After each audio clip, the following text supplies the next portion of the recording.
Bienvenidos a todos.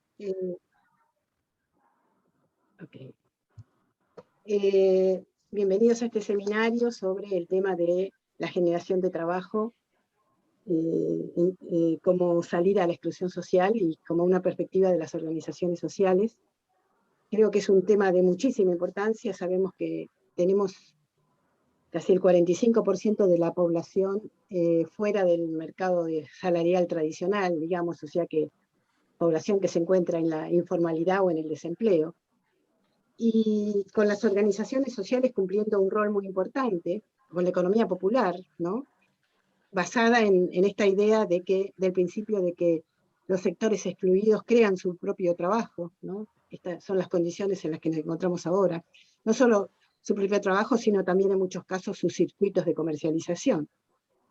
En un contexto donde sabemos que tenemos un aumento de la vulnerabilidad por esta situación de pandemia, ¿no es cierto?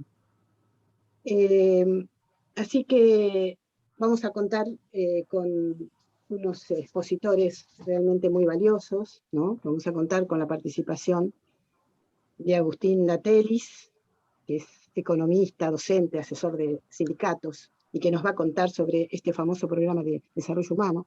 Vamos a contar con la participación luego de Alex Roy, quien en este momento preside el INAES, que es una organización que depende del Ministerio de Desarrollo Productivo. En tercer lugar, vamos a contar con la participación de Lucas Tedesco, que es un referente nacional de la Unión de Trabajadores de la Tierra. Y finalmente con Juan Grabois, que pertenece al Movimiento de Trabajadores Excluidos dentro del ámbito de la UTEP. Antes que nada, vamos a escuchar unos minutos a Martín Grandes, que es codirector del Observatorio de Innovación Social, para que nos cuente muy brevemente cuál es la idea que estamos desarrollando en el observatorio. ¿Sí? Bueno, adelante, Martín. Bueno, muy buenas tardes, muchas gracias, Marta. Bienvenidos a los expositores y también a nuestra audiencia, que esto es parte de un conjunto de actividades que desarrollamos en la Facultad de Ciencias Económicas, nuestra Universidad de Buenos Aires, que hoy asimismo cumple 200 años, así que esta actividad también vaya a modo de celebración y de aporte entre todos, para que también analicemos cómo vincular la educación con el mundo del trabajo y la economía social, y podamos también de esta manera generar más crecimiento y que ese crecimiento sea empleo intensivo e inclusivo socialmente. Entonces nosotros somos un grupo de académicos, básicamente investigadores, que estamos radicados en la Facultad de Económicas de la UBA, y que desde el 2018 decidimos fundar este observatorio de manera de articular, coordinar propuestas, soluciones a problemas sociales, de ahí la innovación social como concepto, y venimos trabajando muy fuertemente en temas que tienen que ver con el emprendedurismo social, ¿sí? O sea, los emprendedores de economía social, la inclusión financiera, la pobreza infantil, el trabajo, la idea de quizás tener una reforma productiva más amplia a partir de la asignación de tierras para producción en pequeñas unidades, y otros temas que tienen que ver con el mundo de las finanzas. Entonces, muy breve, quiero agradecer a la facultad, a las autoridades de la Universidad de Buenos Aires por darnos este espacio, esta libertad para poder trabajar y tener voces como las de ustedes, de la política pública, de la articulación con los sindicatos y los movimientos de base, y las voces de estos movimientos en este día de hoy. Así que los vamos a escuchar. Marta va a ser la moderadora, los vamos a escuchar durante 10 a 15 minutos a cada uno, y luego vamos a cerrar con un pequeño debate, y esto se va a retransmitir luego por YouTube masivamente. Así que bueno, muchas gracias. Cierro con esto, les agradezco nuevamente, y ojalá que sea un interesante y rico debate. Ok. Gracias, Martín. Bueno, antes de darle la palabra a Agustín, quiero agradecer a Lucía Madeler, que está detrás de cámara organizando todas estas cosas de YouTube y, bueno, y el funcionamiento de todo esto. Así que, Agustín, adelante, por favor. Bueno, ¿qué tal? Buenas tardes a todos, a todas. Yo más o menos me voy a adaptar al tiempo que me dijeron, cualquier cosa me avisan si me paso un poquito. Primero hago una pequeña acotación, ya que recién Martín hablaba de los 200 años de la UBA que se cumplen hoy, que aprovecho para celebrar esto, ya que se dio justo en el día de hoy, porque digamos, soy egresado de la UBA y aparte recién hablábamos antes de empezar, tanto Marta como Martín, ambos fueron docentes míos en la Facultad de Ciencias Económicas, ahí en la UBA, así que tengo grandes recuerdos de eso. Martín era ayudante, porque somos medio contemporáneos y recién empezaba, pero ahí despertó mi interés por la estadística, me acuerdo, en aquellos momentos.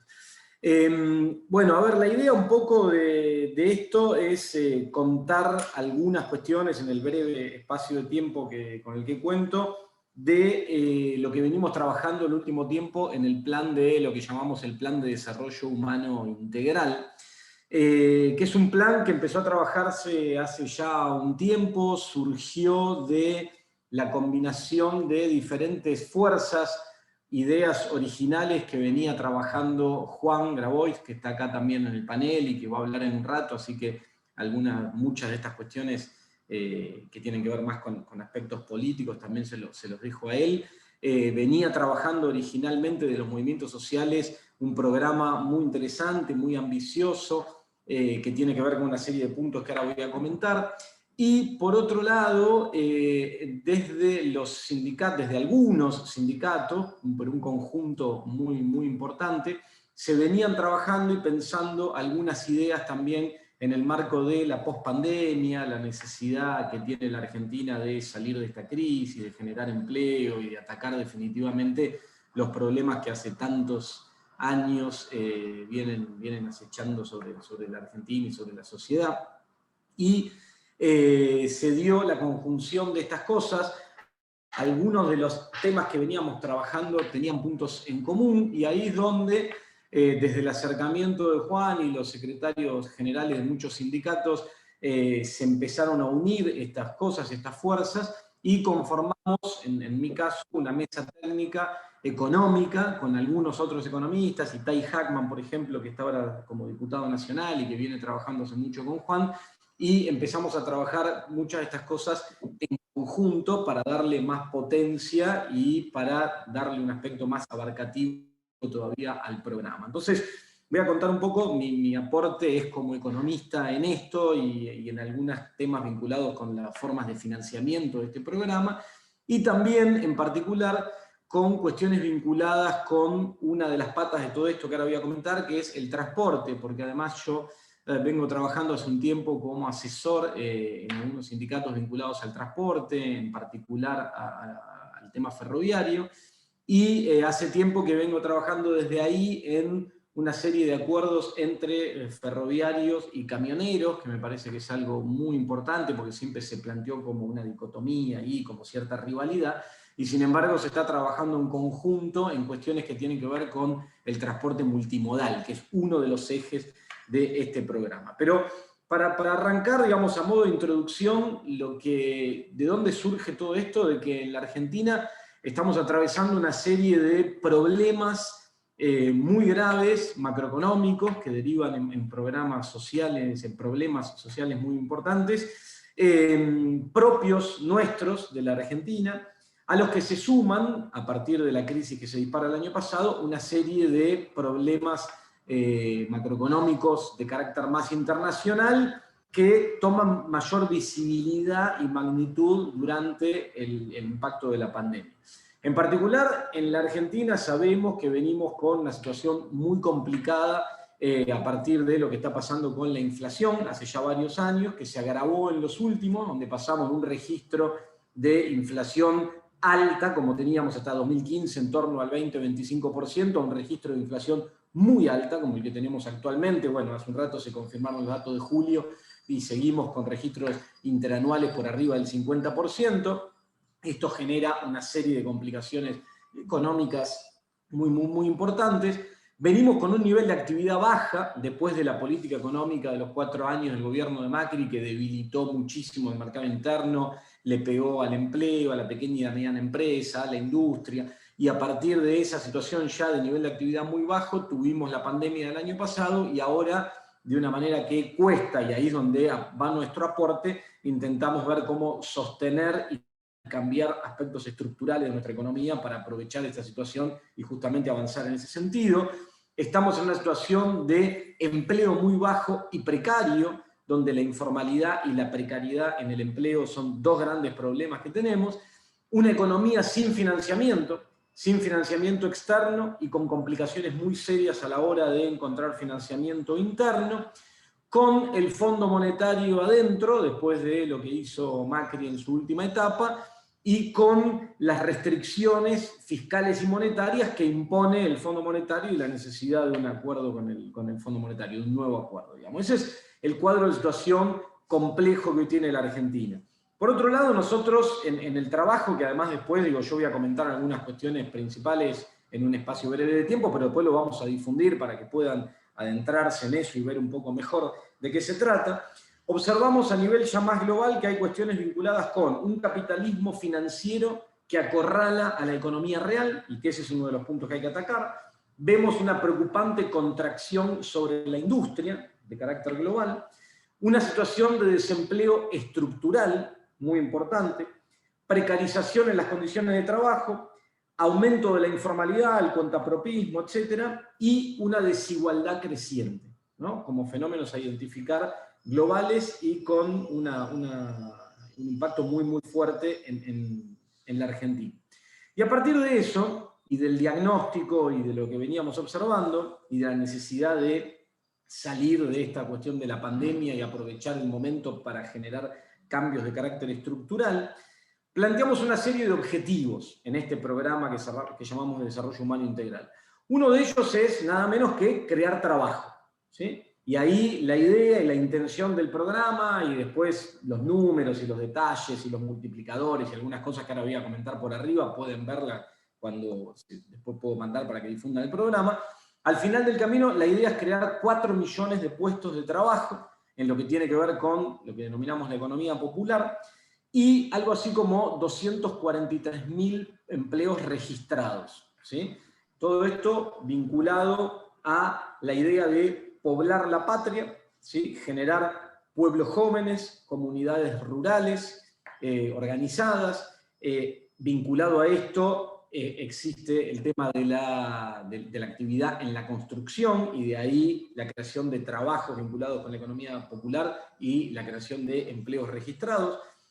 Uno de los pilares de este programa también es integrar ciudades, el acceso al suelo y la vivienda social, conectar el territorio. Ahí es donde entra a jugar esto que les decía de la idea del transporte multimodal, tanto de cargas como de pasajeros, y trabajar de manera conjunta en fortalecer y hacer crecer la red de transporte para lograr este objetivo de repoblar, de federalizar, etc. Reactivar la producción, como generando nuevos asentamientos industriales, ¿sí? De manera descentralizada y montada en una lógica a partir de esta estructura de transporte que acabo de comentar, y recuperar el ahorro, ¿sí? Nosotros entendemos y vemos con mucha preocupación que en Argentina hay un problema muy importante con el ahorro, y por ende un problema muy importante con el crédito, ¿no? O sea, ahora en un rato que va a hablar Alex Roy, a partir del rol que tiene ahora de cuestiones vinculadas a crédito y programas de crédito, a nivel macroeconómico tenemos un problema muy importante con eso. Y el problema de base, a partir de la no generación de ahorro, tiene que ver con varios aspectos macroeconómicos que en definitiva lo que hacen es incentivar en aquellos sectores que tienen capacidad de ahorro la fuga, ¿no? El ahorro en moneda dura, fuera del sistema, y este eterno problema que vemos que siempre actúa como restricción en la economía argentina y sistemáticamente nos va empujando en situaciones de crisis. Entonces ahí es donde planteamos la creación de lo que denominamos un Fondo Nacional de Ahorro. Lo voy a contar brevemente por el poco tiempo, después lo pueden ver ahí. La idea del Fondo Nacional de Ahorro es cortar el círculo vicioso al que nos somete esta lógica de fuga del sistema, y crear un círculo virtuoso, para lo cual planteamos una modificación en el impuesto a las ganancias de la cuarta categoría, que tiene que ver con direccionar un porcentaje de lo que hoy se cobra por ese impuesto y va a parar a la recaudación nacional, direccionarlo a un fondo nacional de gestión estatal, para el cual se crearía un organismo independiente estatal a cargo de administrar eso, que sea direccionado a inversiones productivas que tengan que ver con el carácter más ambicioso de este plan que acabo de decir, la descentralización, la federalización, la creación de nuevos asentamientos industriales, y priorizando en particular aquellas que tienen elevada elasticidad de empleo para trabajar de entrada en la generación de empleo más rápido, ya que vemos como una de las preocupaciones de todo esto que esa elasticidad de empleo del producto está en un nivel muy bajo, y hoy la reactivación que se está dando no está generando empleo al ritmo, por lo menos al que lo hacía en la prepandemia, y esto depende de una serie de factores muy amplios que no me voy a meter ahora. Pero digo, la idea es que direccionar ese fondo y generar con eso, porque apuntamos a un cambio cultural, no solo el hecho de captar ese porcentaje y direccionarlo a estas inversiones productivas de manera directa y transparente, sino también generar un mecanismo por el cual se busque atraer ahorro de los trabajadores registrados en relación de dependencia, que tienen una capacidad de ahorro, y que contra ese ahorro que se les capta a los trabajadores, se les pueda liberar otra parte de lo que hoy pagan por ese impuesto. ¿Se entiende? Digo, es como si, voy a poner un ejemplo muy burdo, si un trabajador que pagara 10.000 pesos de impuesto, es como que 1.000 pesos fueran a constituir este fondo, ¿sí? Y después, como si se le planteara al trabajador, bueno, si vos de tu capacidad de ahorro me colocás en el fondo 1.000 pesos más, bueno, se te liberan otros 1.000 adicionales de ese impuesto, de manera tal que en una especie de cuenta de capitalización del trabajador va a haber 3.000 pesos a partir de haber depositado los 1.000. ¿Se entiende básicamente cómo es la cosa? O sea, es un incentivo a capturar ahorro en moneda nacional y a direccionarlo directamente a la economía real. ¿Sí? En el medio de todo esto y de ese círculo virtuoso están simuladas ciertas tasas de interés y cuestiones para hacer a todo esto atractivo y sostenible. Pero en definitiva busca romper ese tema y trabajar ese tema cultural que hace que hoy nuestra moneda no cumpla prácticamente con ninguna de las 3 funciones esenciales que debe cumplir la moneda, salvo con la de intercambio, y que y de esa manera generemos un efecto multiplicador y nos permita sostener la recuperación de la actividad económica. Ese Fondo Nacional de Ahorro es una de las ideas que después mezclamos con lo que se venía trabajando ya de antes, desde los movimientos sociales, que tiene que ver con algo que ellos llamaron el Fondo Mujica, que era un fondo que se constituye a partir de algunas modificaciones impositivas también y algunos redireccionamientos de partidas que buscaban justamente financiar este programa tan ambicioso. De la combinación de ambos fondos se da una cuestión con un efecto multiplicador que nosotros en los últimos cálculos, porque ahora hay que actualizar los números con 50% de inflación, esto hay que actualizarlo todo el tiempo, pero los últimos cálculos que habíamos hecho hace un par de meses atrás nos daban un impacto sobre la actividad a partir de un multiplicador de 1.3 billones de pesos, ¿sí? De impacto sobre el Producto Bruto, con una generación de empleo, como dije antes, formal de 243.000 puestos de trabajo y un impacto en retorno fiscal que hicimos también, que nos daba algo así del orden de los 375.000 millones de pesos, con lo cual teníamos una inversión neta de todo esto de cerca de 950.000 millones de pesos, con ese efecto multiplicador y con direccionado además a sectores con alta elasticidad de empleo para que eso además genere rápido trabajo y logre integrar a todo esto. Todas estas ideas después las juntamos con otro programa que incluso está dando vueltas como forma de posibilidad de proyecto de ley, que tiene que ver con una renta básica universal, ¿sí?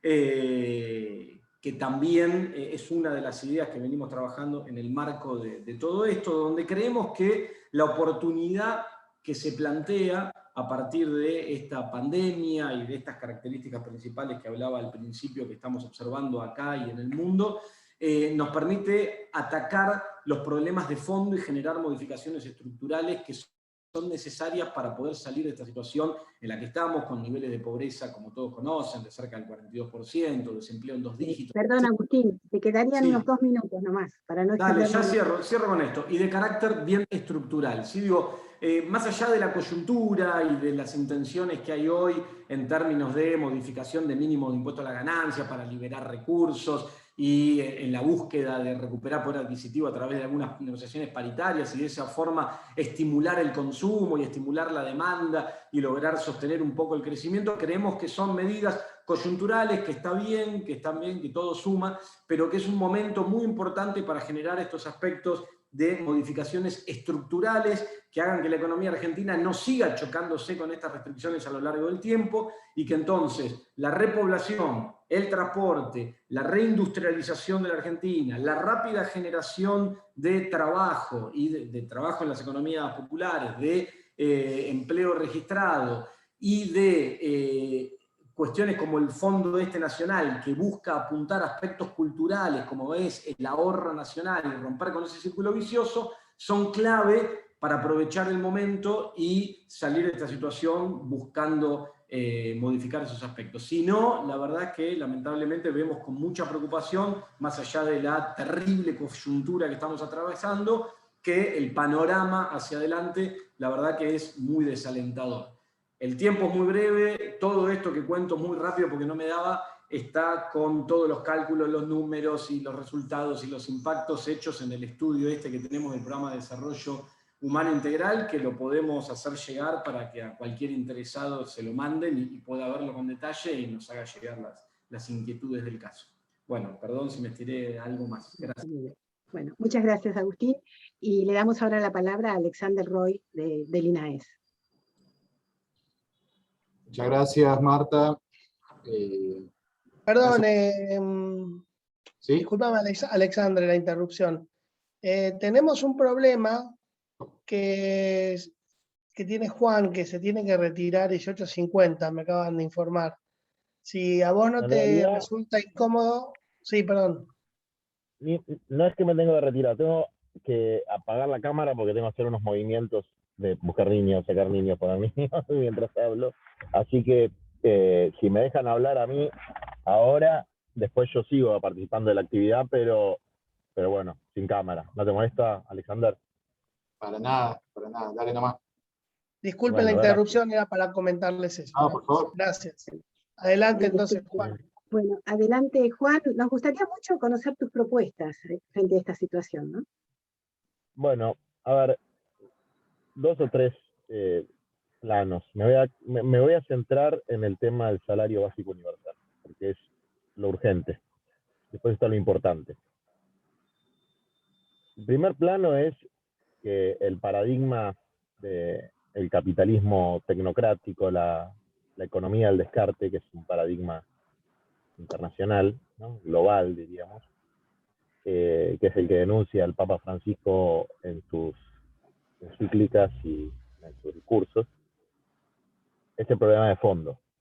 Es decir, es un sistema que excluye, que destruye la naturaleza y que ha divinizado el dinero, y las aspiraciones humanas pasaron a ser puramente materiales, y esas aspiraciones que están socializadas se chocan con medios para acceder a ellas que están privatizados en muy pocas manos. Entonces se produce una situación de callejón sin salida dentro del sistema.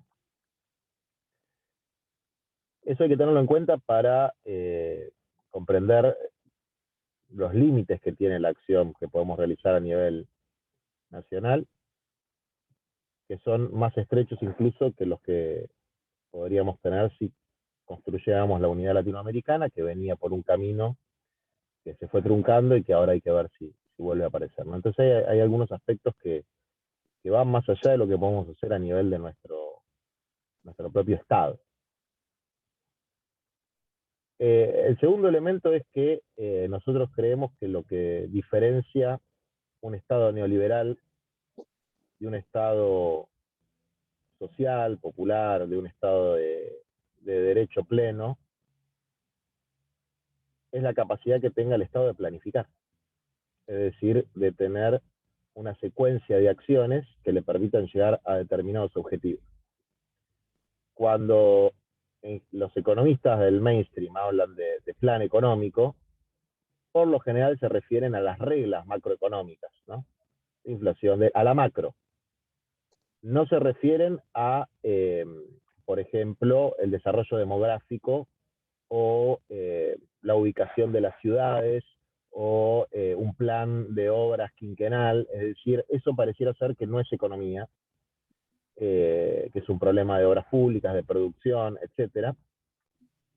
Entonces se habla de las variables agregadas y no de una planificación que en la Argentina existió durante los gobiernos de Perón y que en China, por ejemplo, existe hasta hoy en día, y estoy estudiando si en otros países también, que es básicamente decir cómo el Estado va a cambiar la vida de la sociedad en un periodo de tiempo a través de qué acciones. Por eso el Plan de Desarrollo Humano Integral plantea la construcción de un plan plurianual, que puede ser quinquenal, puede ser de 6 años, puede ser de 7, con objetivos humanos, es decir, no con objetivos mercantiles o vistos desde la macroeconomía únicamente, sino con objetivos humanos, que nosotros sintetizamos en tierra, techo y trabajo. Ahora, tenemos 2 años para trabajar seriamente en eso, porque, por lo menos mi visión, es que es absolutamente imposible que este gobierno, por distintas causas, adopte la planificación federal humana como, como su política principal, ¿no? Creemos que va a ser una etapa de administración del conflicto con algunas medidas que pueden ser innovadoras, pero que se abre para dar un ejemplo, que después por ahí Lucas lo puede profundizar porque conoce más. Es muy difícil pensar que en este momento va a haber un fuerte proceso de acceso a la tierra propia para los pequeños productores y los horticultores, que son más de 50.000 y que son el 90 y pico % son arrendatarios, lo cual implica que tienen viviendas muy precarias, que los circuitos de comercialización y los precios incluso están afectados por esta situación de que la tierra no es de quien la trabaja, ¿no? Por eso no voy a profundizar en el Plan de Desarrollo Humano Integral. Algo habló Agustín, hay un documento que después Agustín por ahí se les puede pasar el link, que es bastante completo. Voy a hablar del salario básico universal porque es algo que tenemos posibilidad, hoy existe la posibilidad de conquistar. Para darle un marco a esto, y de qué es la economía popular y no hacer un romanticismo de la economía popular, Marta bien definió que es el trabajo que se fueron inventando los excluidos del mercado laboral. Bueno, esa es nuestra definición, ¿no? Se fueron inventando los excluidos del mercado laboral, los que solo tenían para vender su fuerza de trabajo y nadie se las quería comprar, y se lo fueron inventando de manera individual, de manera familiar y en algunas ocasiones de manera organizada. Existen 2 grandes dimensiones de la economía popular: una economía popular organizada y una economía popular dispersa. La economía popular organizada está fundamentalmente organizada en los movimientos populares, lo que hoy conocemos movimientos populares, y mayoritariamente en la UTEP, aunque no absolutamente en la UTEP, ¿no? Hay una cantidad importante de organizaciones de economía popular que no se encuadran dentro de la UTEP. Pero podríamos decir que hay 1 millón de trabajadores y trabajadoras organizados en movimientos populares, que desarrollan actividades de economía popular. Y hay unos 5, 6, 7, muy difícil de saber, millones de trabajadores y trabajadoras que desarrollan tareas de economía popular dispersa, donde incluimos las tareas de cuidado de fundamentalmente las mujeres. Este millón que realiza tareas de economía popular organizada, en gran medida, se organiza de una forma distinta a la cooperativa al funcionamiento estatutario de la cooperativa. La cooperativa en general es una ficcionalidad jurídica que permite interactuar con el Estado para recibir subsidios. Subsidios que son una necesidad permanente de la economía popular, porque la economía popular, por lo menos en este marco, la mayor parte de la economía popular en este marco, si quiere buscar condiciones dignas para sus trabajadores, es decir, un salario superior al mínimo vital y móvil, y condiciones básicas de higiene y seguridad, necesita, en general no siempre, pero en general, subsidios, ¿no? Nosotros tenemos la frase del 50-50. O sea, el trabajador puede generar la mitad y la otra mitad hay que subsidiar. Esto es la parte fea que nadie quiere decir, porque la frase de moda es que hay que cambiar los subsidios por trabajo y estupideces de ese tipo, que son buenas para la campaña electoral. Después no se le cae una idea a nadie de cómo se va a hacer eso, ¿no? Entonces, este millón de compañeros y compañeras organizados en la economía popular, que desarrollan actividades en distintas ramas, ¿no? En la rama textil, en la rama rural, en el reciclado, en una enorme rama sociocomunitaria con comedores, merenderos, guarderías, en la rama de la infraestructura social, de la construcción de viviendas sociales, etc. Y que se organiza de manera relativamente centralizada en unos 50, 60 organizaciones que hay en todo el país, ¿no?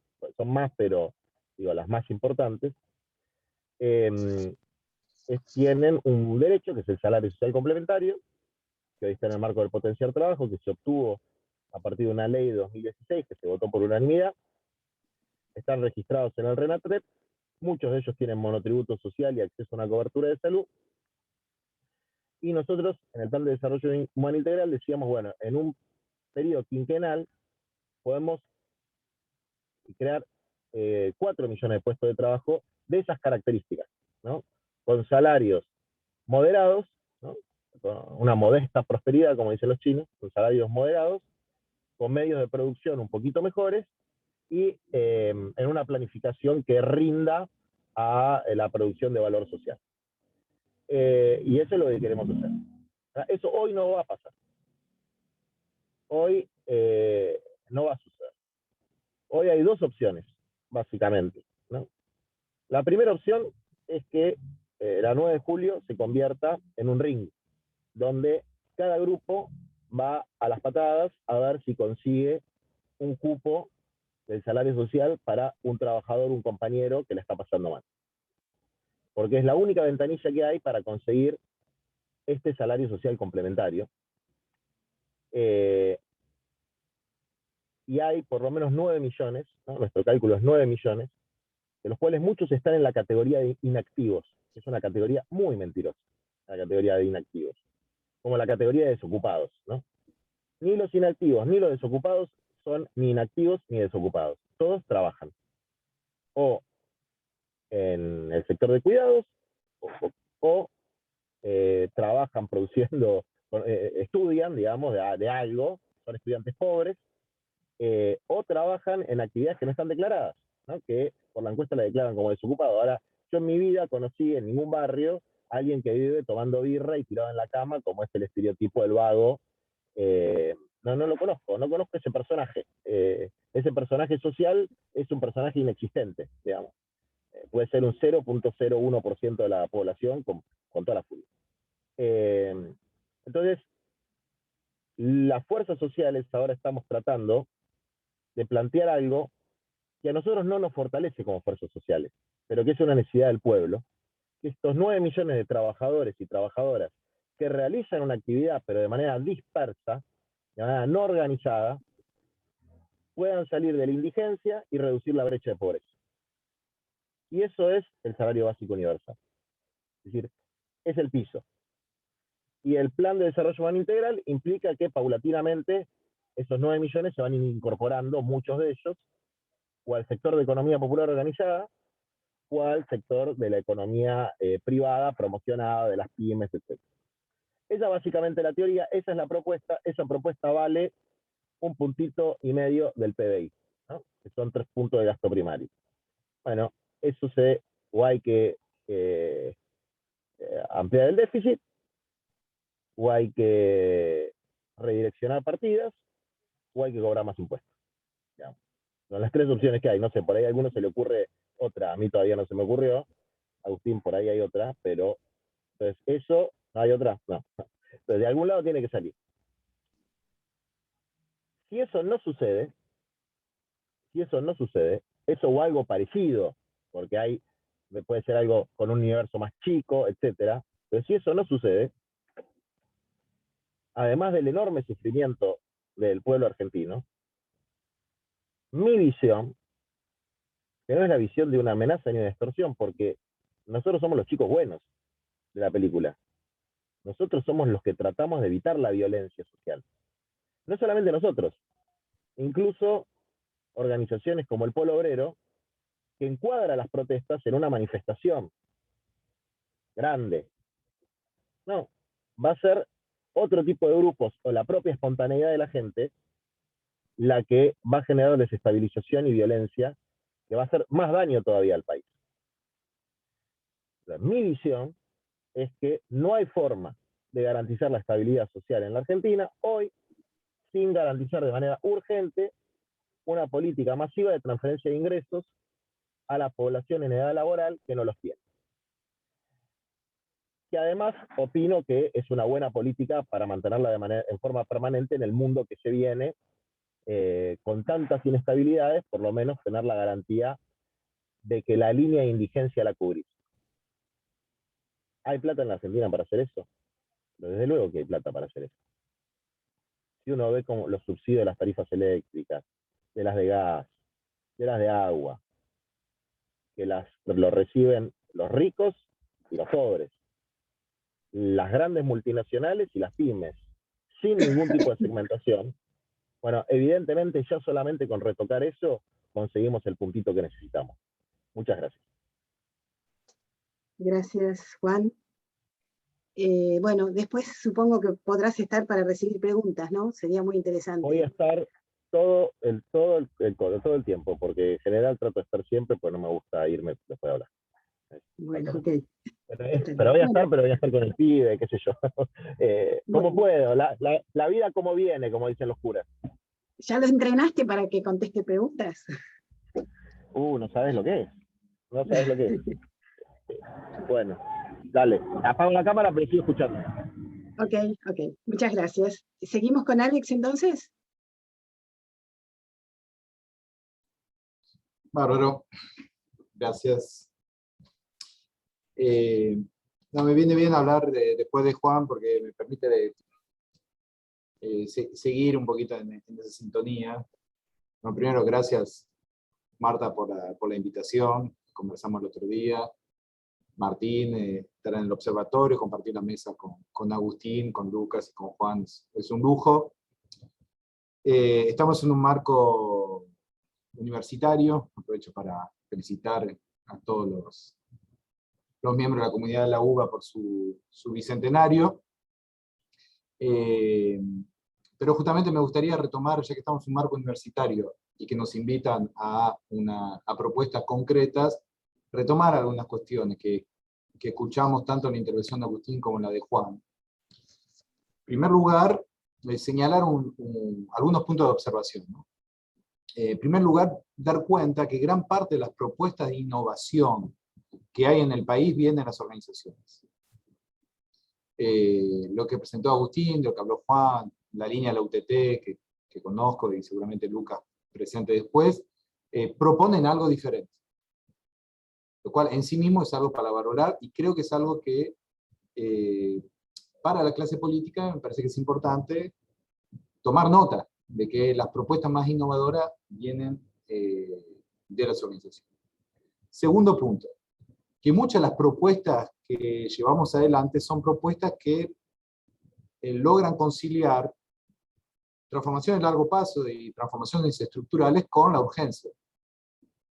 ¿Sí? O sea, hoy tenemos una urgencia que es sacar la mayor cantidad posible de la población de la indigencia, levantar el piso, como decía Juan, eso es el salario básico universal que se consensuó en la UTEP, pero a su vez eso va de la mano con una perspectiva de largo plazo, y eso también me parece que es importante porque no solamente son innovaciones y propuestas que provienen de las organizaciones, pero que a su vez logran estar en los dos planos temporales del corto plazo y del largo plazo y las transformaciones estructurales. Lo otro sobre el cual quiero hacer hincapié, lo acaba de señalar Juan, creo que hay que tener mucha conciencia, contrariamente a lo que choca la sensibilidad más de clase media, que se autodefine como republicana, ¿no?, para llamarlo de alguna manera, que ven en las marchas o en las protestas callejeras una falla al sistema republicano. Yo diría es todo lo contrario. Digo, no hay, paradójicamente, esa presencia en la calle, que es todo lo contrario de la lógica de la representación, de la presentación, es la condición sine qua non para que las democracias representativas existan. ¿Por qué? Porque efectivamente la marcha es una sublimación de la violencia. O sea, la marcha es una violencia organizada, en buen sentido de la palabra, que tiene una finalidad, que ordena, que eleva demandas, y que permite sublimar la violencia que produce la desigualdad social. Sin las organizaciones, sin la marcha, sin la protesta, es violencia al Estado puro. Lo acaba de decir Juan, pero me parece muy importante detallar eso. Y a veces cuando lo formulan las organizaciones, los medios, o sí, algunos sectores de la clase política, lo toman como si fuera una amenaza, cuando no es nada más que un comentario, diría, de sentido común, de observación. Miren que es así. Las organizaciones lo que hacen es canalizar, sublimar la violencia. Por eso es un error a veces cuando se piensa inclusive la idea de contención social. Pero no es lo mismo contener que sublimar. Es otro punto. Otro punto que me parece que vale la pena rescatar es la calidad técnica de las propuestas. Todas las organizaciones tienen una calidad técnica importante. Está Agustín acá, que es un economista muy reconocido, Itai Hagman, que también trabaja con Juan, que es un economista reconocido, y todas las organizaciones finalmente terminan teniendo cuadros políticos, técnicos, que aportan con contenido una propuesta que se vuelve muy realista. Y último punto, la cuestión de la planificación. La demanda de la planificación es una demanda que tiene que ver con una concientización, porque planificar finalmente es tomar conciencia de una serie de cosas, y todos esos elementos, tomados en conjunto, tienen que ver con que lo que nosotros planteamos trata de conectarse con lo concreto, con lo real de la sociedad. No la sociedad como nos imaginamos, de manera abstracta que es, sino tal cual como es. Con sus pobres, con sus desigualdades, con sus lógicas de dominación. Y de alguna manera la sensación que predomina en esa frase de Emilio Pérsico cuando dice nos escuchan pero no nos ven, a mí tiene que ver justamente con la dificultad en que en los imaginarios políticos, y ahí la universidad tiene una responsabilidad clave, que en los imaginarios políticos pareciera que no hay lugar para la realidad. Que en los imaginarios políticos no hay lugar para la realidad.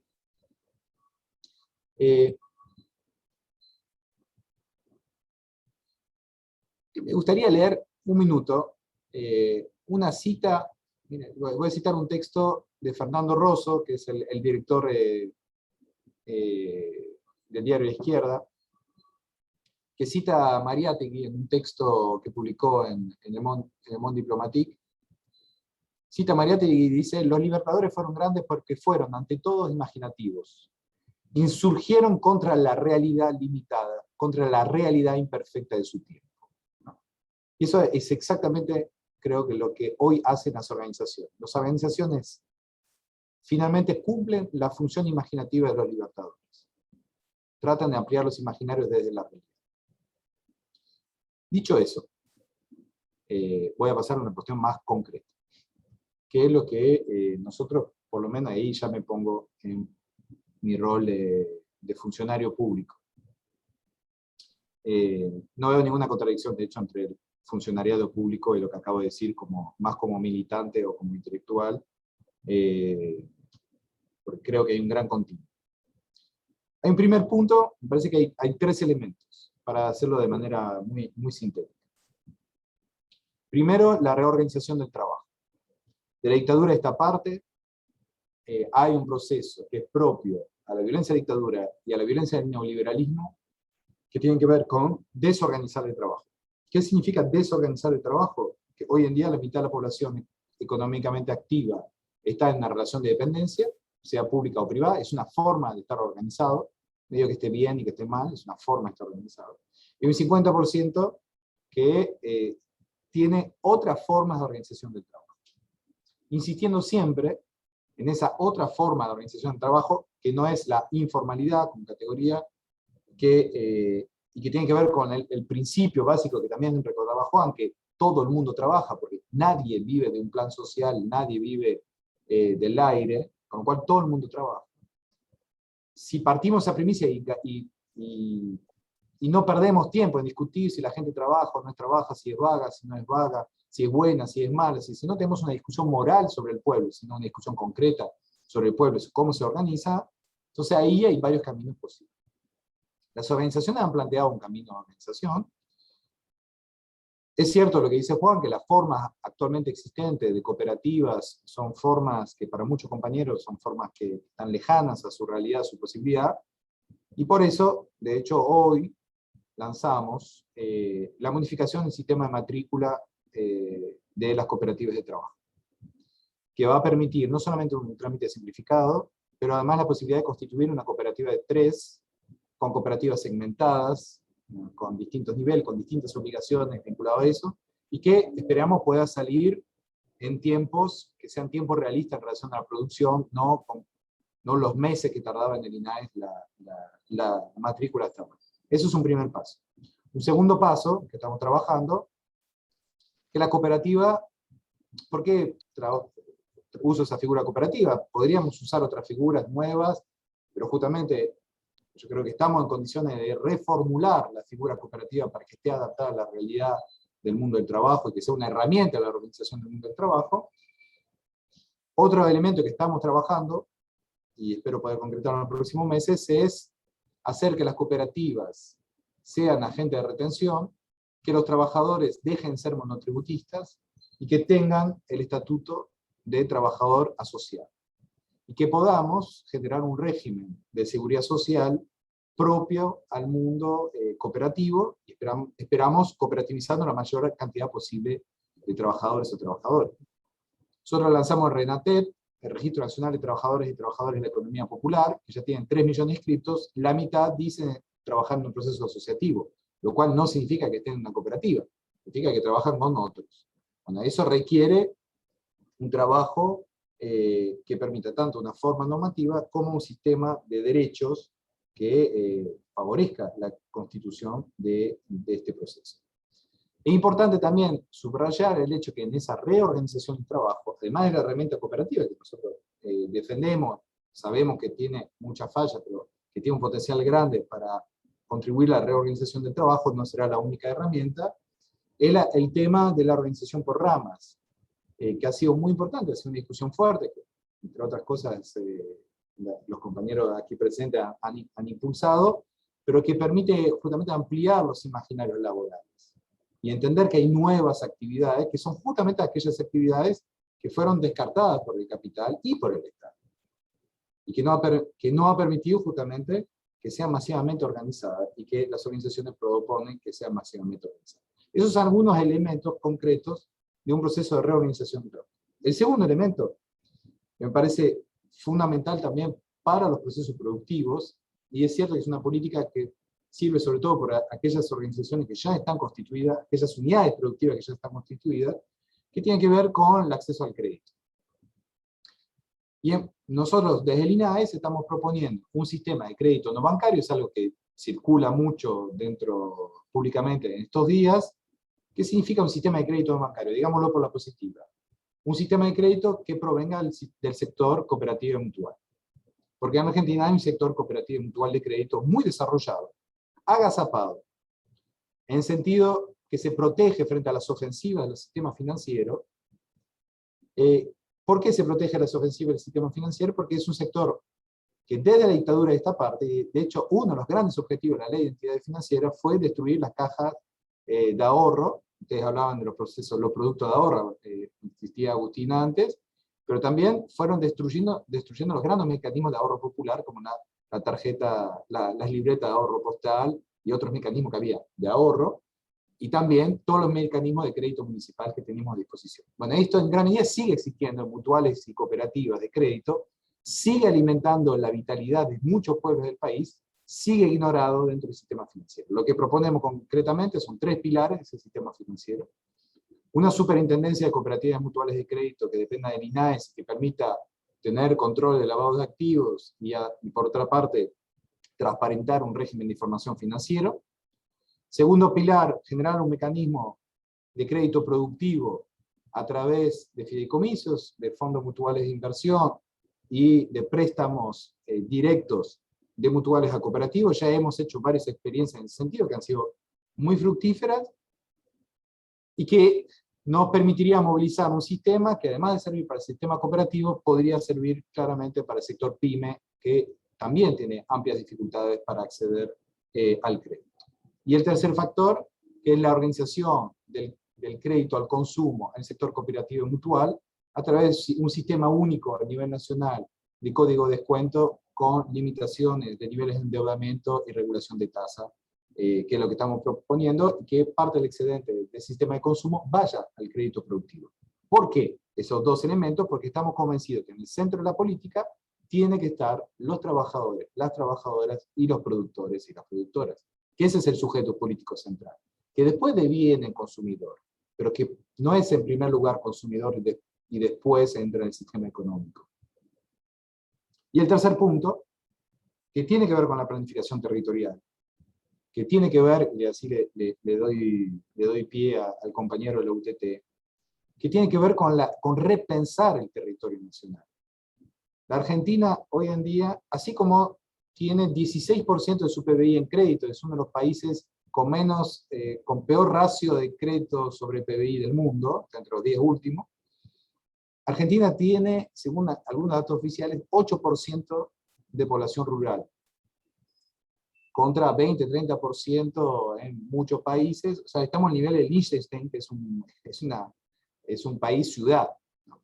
Eso da cuenta de un gran problema de población de nuestro territorio, que con tal de que podamos desarrollar políticas de redistribución de tierra, políticas de promoción productiva y de organización productiva, que mejoren por otra parte la calidad alimenticia y los precios del alimento, ya con que podamos garantizar la continuidad de la vida en el campo y tener políticas que expulsan hacia las ciudades, ya sería un avance si pudiéramos revertir el proceso y consolidar el arraigo y el regreso al campo. Sería directamente fabuloso y necesario. Necesitamos repoblar nuestros campos, reequilibrar nuestra población y nuestros territorios, desde una lógica federal donde el campesinado tiene una centralidad, un campesinado heterogéneo, plural y al servicio de justamente nuestro lema, del tierra, techo, trabajo, y que ordena un modelo de desarrollo para el país. Eso es lo que nosotros queremos plantear en las propuestas que estamos planteando todas son convergentes, se complementan, dialogan, algunas pueden tener alguna divergencia, pero todos van al mismo sentido de decir que nosotros proponemos un camino de transformación social mucho más justo, sustentable, fundado técnicamente y claramente mucho más estimulante para nuestras compañeras y nuestros compañeros que el hecho de seguir probando las mismas recetas de siempre. Muchas gracias.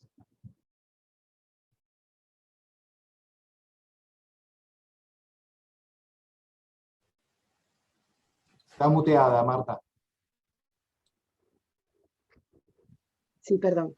Bueno, gracias, Alex. Le damos la palabra ahora a Lucas, de la Unión de Trabajadores de la Tierra. Bueno, gracias Marta por habernos dado la oportunidad de participar acá con los compañeros. La verdad, muy interesante poder reflexionar esto que tiene que ver con la generación de trabajo y también la implementación de políticas públicas pensadas para el pueblo y para la construcción de soberanía, porque digo, para nosotros no podemos pensar en generación de trabajo si no pensamos en soberanía, ¿no? Nosotros como organización, y nos habrán escuchado cada vez que salimos a la calle o hacemos alguna de las acciones, siempre hablamos de soberanía alimentaria, hablamos de la realidad de nuestro país, que se viene construyendo históricamente, injustamente, no solo para los campesinos, sino para los trabajadores en general. Esto que decía Alexander, ¿no? De que hay solamente un 8% de la población de nuestro país es rural, y le agrego otro problema, ¿no? Que el 40% de la tierra productiva de nuestro país está en 1.200, o sea, 1.200 familias son dueñas de ese porcentaje de la tierra productiva.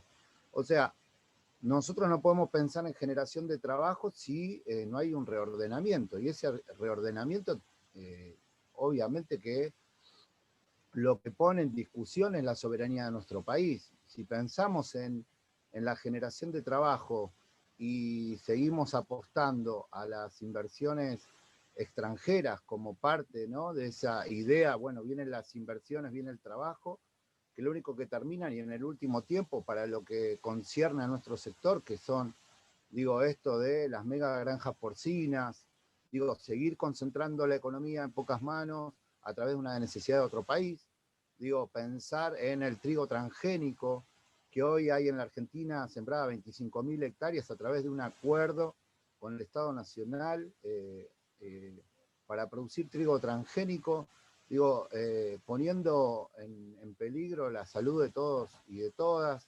Digo, cuando pensamos en la hidrovía, ¿no? En esto de poder recuperar otra vez la hidrovía para que de alguna manera se corte ese saqueo, ¿no? Empresas multinacionales que son las que controlan los puertos, digo, con empresas nacionales asociadas a esas empresas internacionales.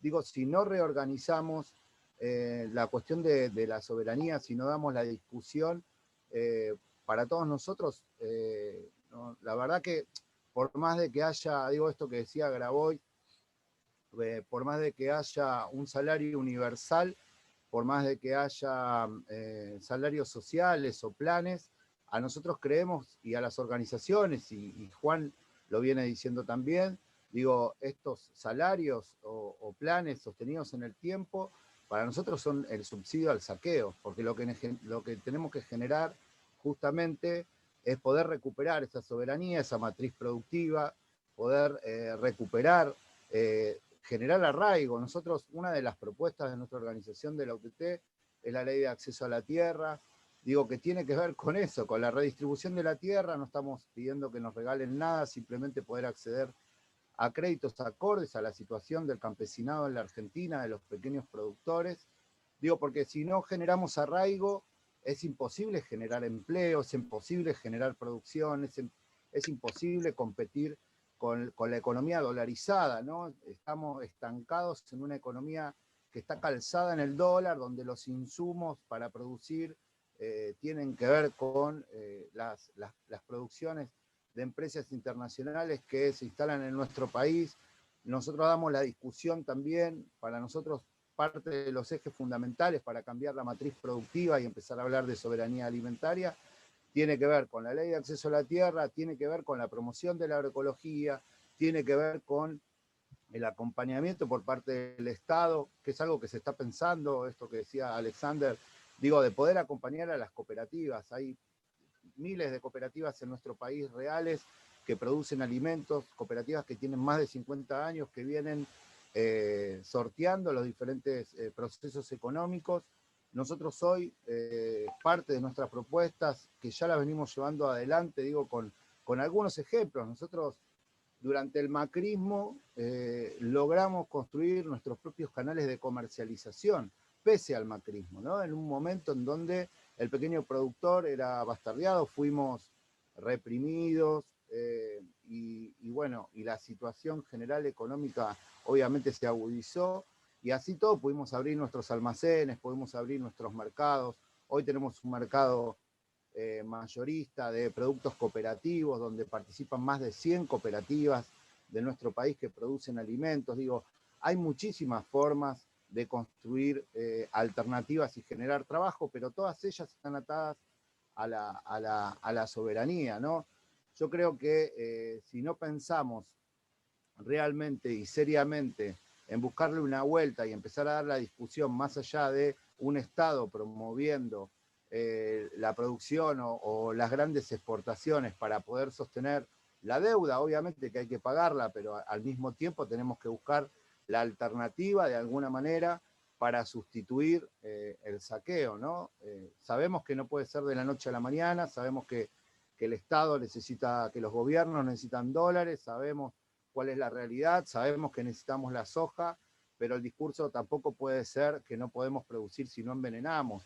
Digo, hay algunas cuestiones que a nosotros como organizaciones que representamos a los pequeños productores, digo, a veces nos duelen y nos generan muchísimas contradicciones. Y digo esto de la soberanía y también relacionando no solo nosotros como organización campesina, pero sí pensando en los compañeros y compañeras que viven en la villa, también son los despojados de ese modelo, porque nosotros creemos que hay que cambiar el modelo. La ley de acceso a la tierra plantea también que compañeras y compañeras que vienen, que salieron del campo y hoy ocupan las villas puedan volver otra vez a producir, ¿no? La historia de nuestro país, del despojo y de las inmigraciones internas, digo, cualquiera de nosotros que recorre una villa puede encontrar o escuchar un chamamé, se puede encontrar con un gauchito Gil o una difunta Correa, digo, podemos encontrar un montón de rastros del despojo y de la inmigración interna justamente de ese campo concentrado, donde no se le pone límite. Seguimos acordando con grandes multinacionales, seguimos concentrando la producción en pocas manos, digo, y ahí es donde tenemos que empezar a repensar, digo, más allá de todas las propuestas que para nosotros son interesantes y venimos acompañando, y de hecho, bueno, con Alexander, digo, con diferentes compañeros y compañeras, venimos discutiendo y venimos pensando alternativas en conjunto, pero sí tenemos que empezar a tomar muy en serio estas cuestiones, ¿no? Lo de la hidrovía que decía, poder recuperar de alguna manera la capacidad productiva de nuestro país de la mano de los trabajadores y trabajadoras, de las empresas nacionales, ¿sí? Las empresas nacionales no son Vicentín, digo, eso está claro. Necesitamos recuperar justamente esa soberanía para poder hablar de trabajo.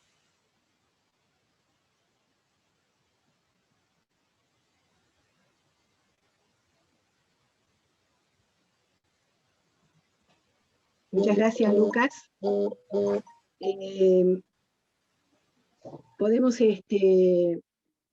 abrir espacio a preguntas, pero tal vez me gustaría referirme brevemente a algunas de las cosas que señalaron, ¿no? Yo creo que en las distintas intervenciones parecía haber un acuerdo en la necesidad de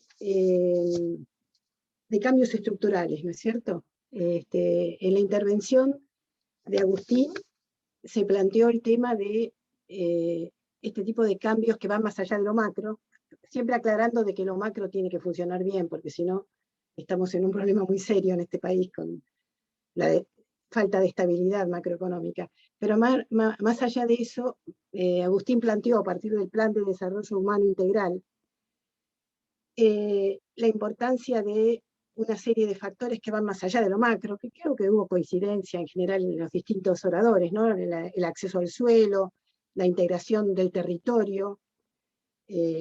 Agustín hizo un eje muy importante en la red de transporte, de la integración del territorio a través de la red de transporte, la necesidad de descentralizar la producción y de recuperar el ahorro y el crédito, ¿no es cierto?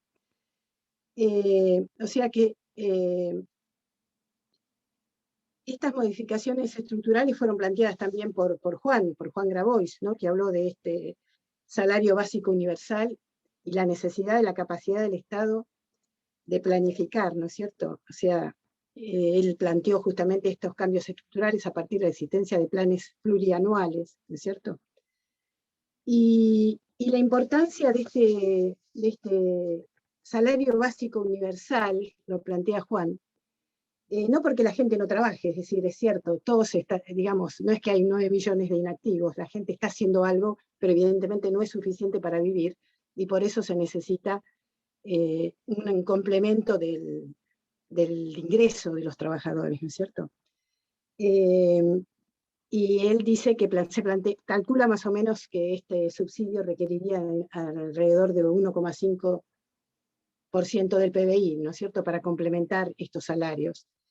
Esto de alguna manera fue, digamos, complementado con las ideas de Lucas, ¿no?, donde dice, bueno, necesitamos, además del salario universal, sacar esto del subsidio al saqueo a través del salario universal, ¿no es cierto? Creo que nos está diciendo además que necesitamos otras cosas, ¿no es cierto? Necesitamos la organización de los trabajadores en el campo, ¿no? La necesidad de una ley de acceso a la tierra, que yo creo que tuvimos una ley del año 2014, si no que me corrijan, que tardó muchísimo en ser reglamentada, que creo que se está reglamentando, no sé qué, pero hubo una ley muy importante de acceso a la tierra, que tuvo problemas de reglamentación, ¿no? Entonces, digamos, Lucas de alguna manera complementa esta idea del salario básico universal diciendo, necesitamos también soberanía alimentaria, ¿no? Necesitamos lograr que a través del acceso a la tierra se pueda lograr otro tipo de producción alimentaria, ¿no es cierto? Y que sea más saludable que a través de los productos transgénicos, ¿no? Y digamos que Alex nos señalaba que, por ejemplo, en coincidencia y reforzando el argumento de Lucas, que tenemos un 8% de población rural, ¿no es cierto?, en un país con la riqueza de la tierra que tiene la Argentina, ¿no es cierto? Señalaba eso de la población rural y señalaba que menos del 16% del producto representa el acceso al crédito en la Argentina, lo cual es un nivel bajísimo, no solo en relación a los países desarrollados, sino a cualquier otro país de América Latina. O sea que tenemos un problema de acceso a la tierra y de acceso al crédito, especialmente, ¿no? Y digamos que Alex también nos señalaba este problema de la desorganización del trabajo. Y a mí me gustaría plantear, en relación a lo que dijo Juan, ¿no?, Juan Grabois, cuando él insistió tanto en la necesidad del salario básico universal, me preguntaba si no habría que exigirle algo más al Estado, además de este salario básico universal, en estos planes de modificación estructural, si no habría que exigirle al Estado todo aquello que haga el aumento de la productividad de los sectores que hoy están excluidos, ¿no? O sea, ¿qué quiero decir? No es solo plantear el salario básico, sino que también el Estado tendría que asegurar, mediante distintos mecanismos, que la gente que hoy está en la indigencia pueda mejorar su productividad para dejar de estar en la indigencia, de manera que este salario básico universal puede ir desapareciendo en la medida en que las actividades de la gente se potencian. Yo tengo una experiencia de trabajo con gente de villas de emergencia. He sido presidenta de una ONG durante 22 años que daba créditos a gente de villas de emergencia, a gente que salía de la cárcel, en fin, a distintos sectores.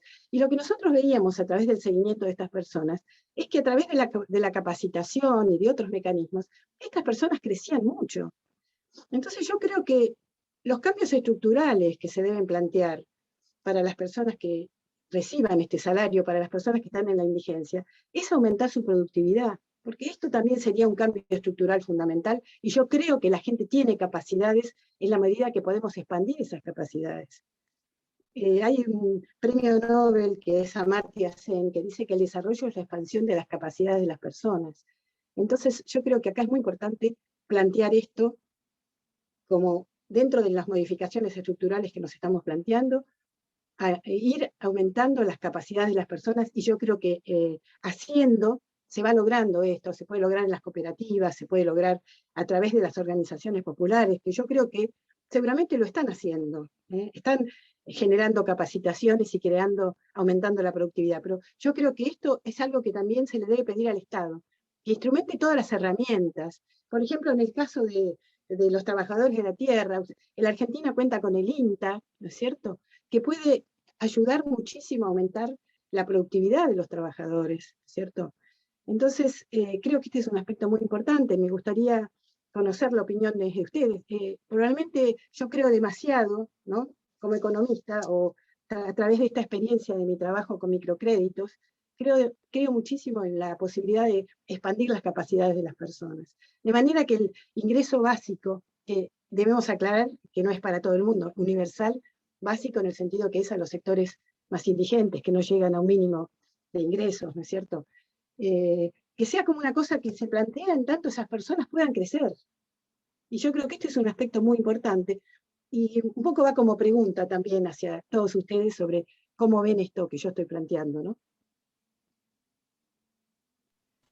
¿Puedo decir algo cortito, cortito? Sí, sí.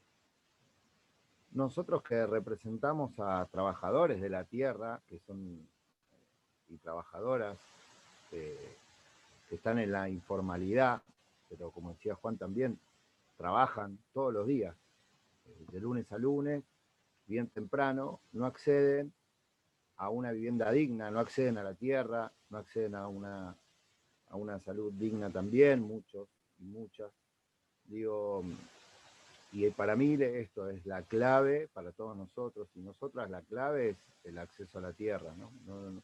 Es imposible, digo, poder generar derechos si la herramienta fundamental para un trabajador que produce alimentos es la tierra y no puede acceder a ella. Bueno, nada, no podemos plantear las cosas al revés. Después, digo, todo el acompañamiento que hagan las instituciones, como el INTA, con el cual coordinamos muchísimas actividades y compartimos compañeros y compañeras, digo, vuelvo a decir lo mismo, si no recuperamos la soberanía, son subsidios del Estado, son, digo, trabajo y trabajo de nuestros compañeros y compañeras que con el tiempo quedan en el aire. Nosotros necesitamos ese arraigo que va a generar justamente la posibilidad de ir construyendo bases fuertes en pensar un país para todos, en pensar en un país que pueda producir alimentos, que alcancen, que esos alimentos puedan ser accesibles para la población en general. El problema de la tierra no solo atraviesa a los campesinos y a las campesinas, atraviesa a toda la población, digo, y por eso lo que decíamos hace un ratito, ¿no? La población concentrada en las grandes ciudades, muchísima pobreza y pocos campesinos y campesinas por esta desigualdad que hay histórica en nuestro país de la repartición de las tierras, ¿no? Muy bien, gracias. No sé si alguien quiere... Sí. Dos o tres cositas. Sí. La primera, desde luego, vos decías exigir al Estado algo más que el salario básico universal. Le decimos universal porque es en definitiva un universo, ¿no? A lo que nos referimos es que no es discrecional, no es por cupo como es hasta ahora. Pero, y efectivamente, cuando nosotros planteamos el Plan de Desarrollo Humano Integral, apoyamos la ley de acceso a la tierra, que tiene sus particularidades, que la diferencian de la anterior, y las iniciativas de cambios estructurales, es porque tenemos esta visión de que una política de ingreso masivo no resuelve ninguno de estos problemas.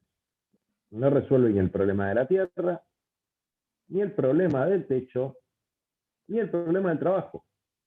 Porque mejorar los ingresos no implica mejorar las condiciones laborales per se.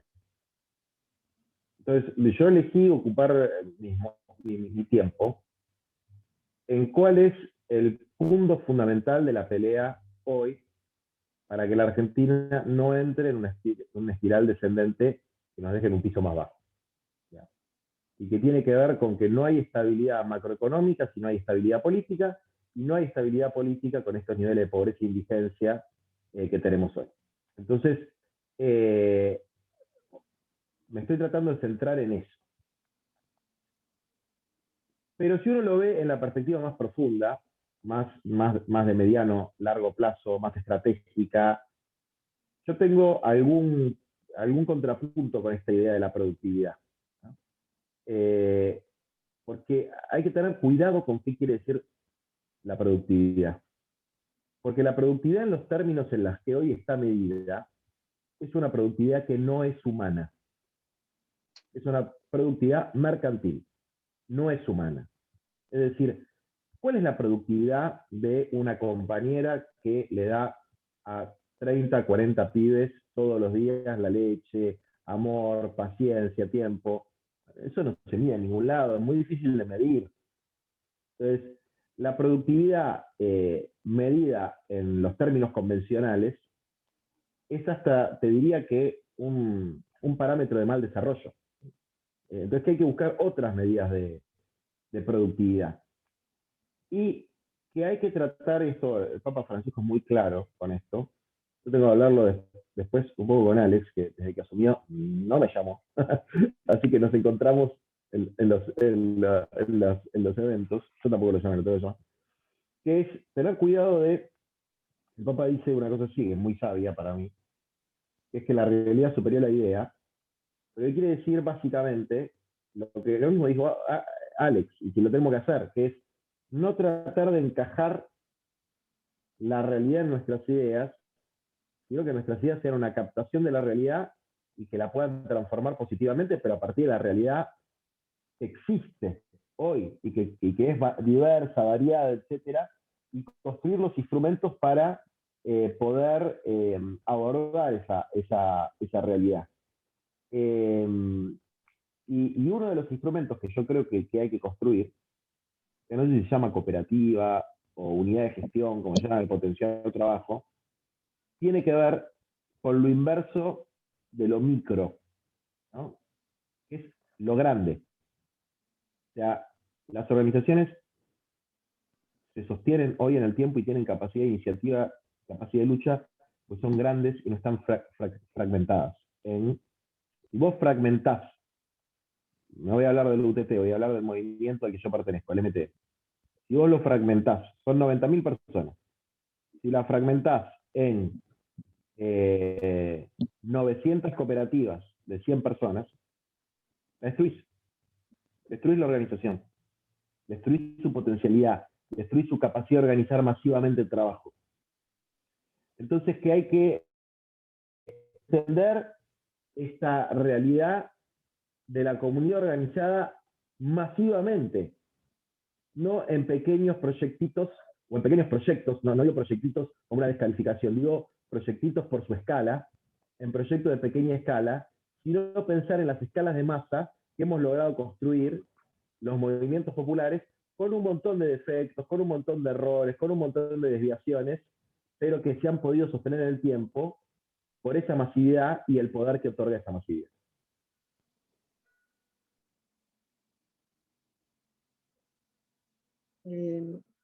Sí, yo cuando estaba hablando de productividad, tal vez la palabra podría ser autonomía, ¿no? ¿Qué significa? Que llegue un momento en que estas instituciones, que vos decís que tienen que ser masivas, yo creo que dependerá de las actividades.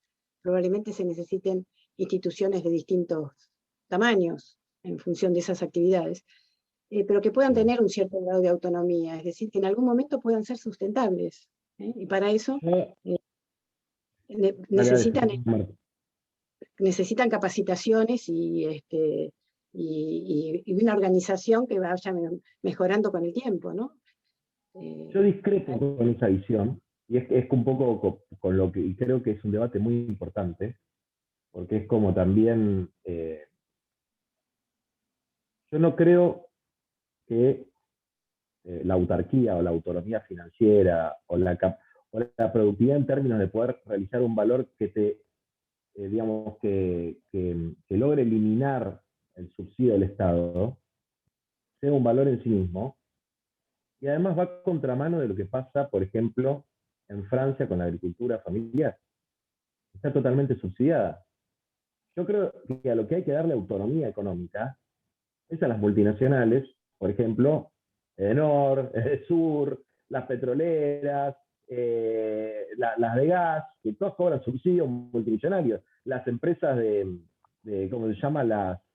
Estas de periodismo, los grupos, Grupo Clarín, el Grupo La Nación, etc. Pero el valor de la economía popular, esto es como si yo te dijera, hay que darle autonomía financiera a la Universidad de Buenos Aires. La Universidad de Buenos Aires está subsidiada al 100%, por eso es pública y gratuita. O sea, el sueldo de todos los docentes, el tuyo, el mío, digamos, porque yo también soy docente, es un salario social, ¿no? O sea, entonces, ¿por qué, no? ¿Por qué una cosa sí y la otra cosa no?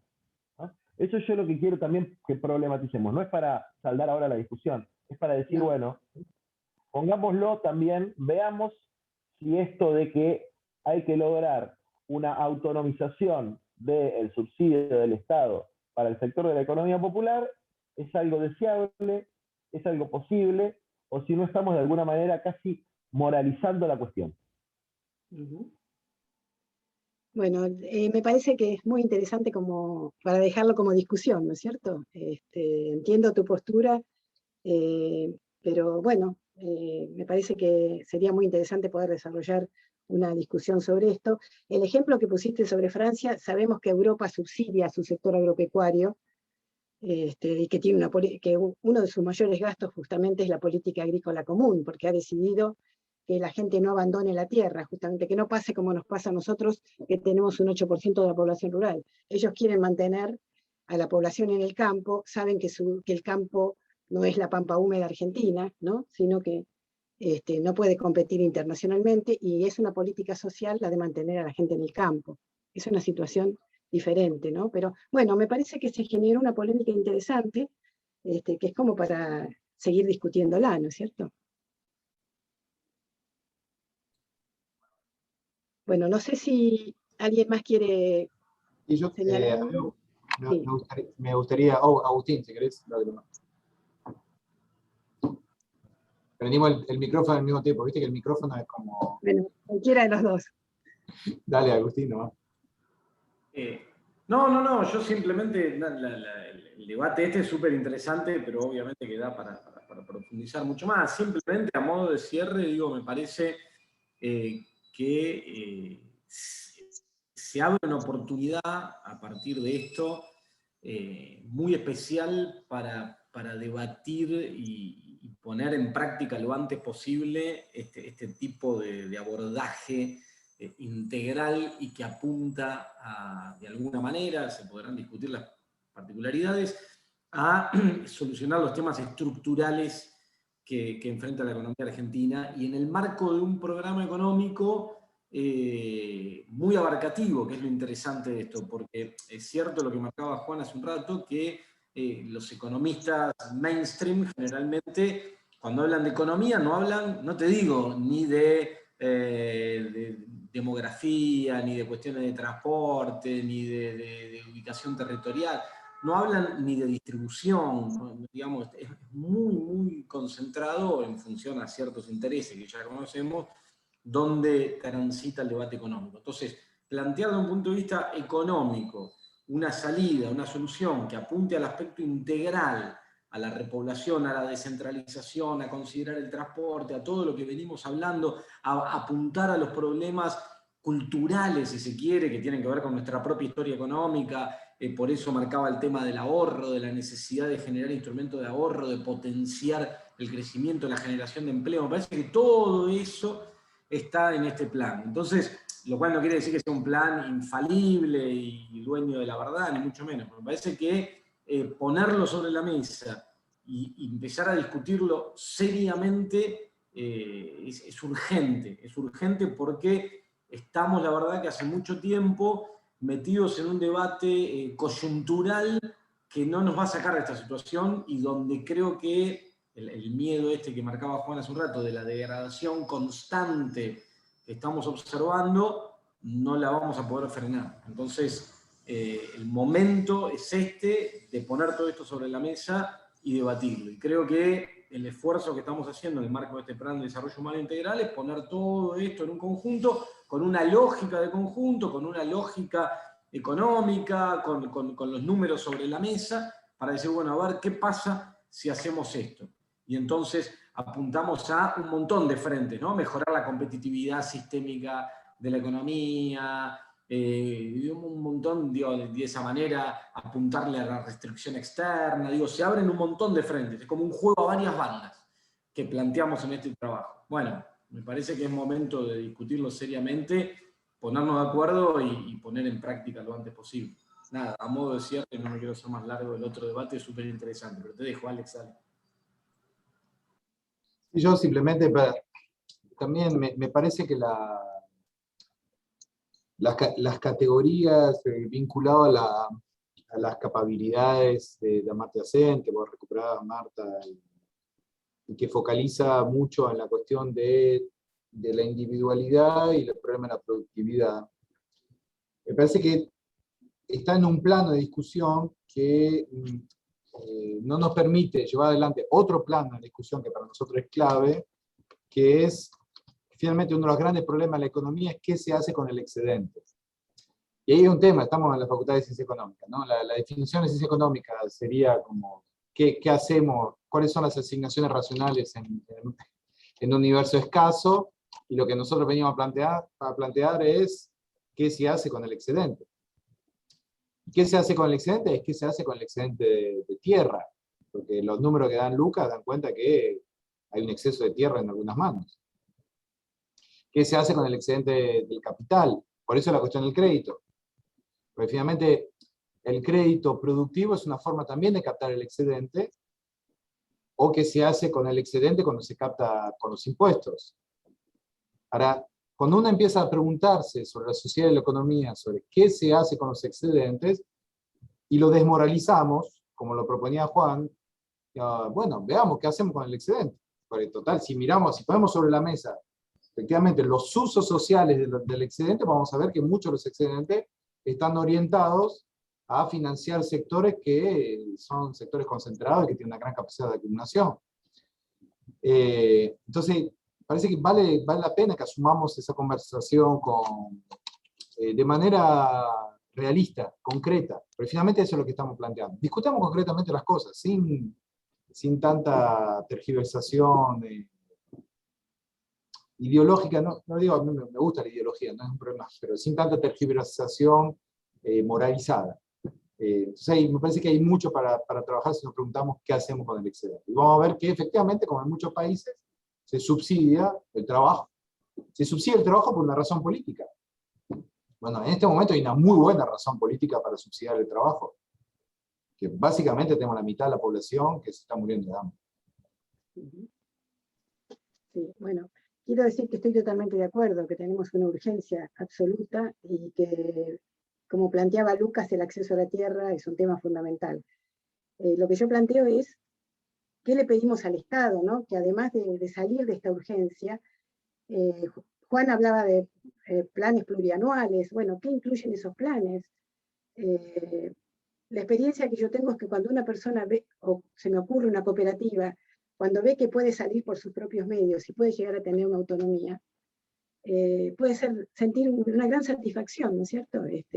No es que lo estoy planteando como cosa inmediata, sino como requerimiento y un proceso de planificación. Pero bueno, lo dejo como planteado como discusión y quiero, si no hay más nada, si no tienen otra cosa para plantear, les quiero agradecer a todos la participación de hoy en esta discusión tan rica y sobre todo agradecerles porque estamos en el ámbito de los 200 años de la Facultad de Ciencias Económicas y creo que es un honor que en ese ámbito hayamos podido tomar las posturas de la economía social.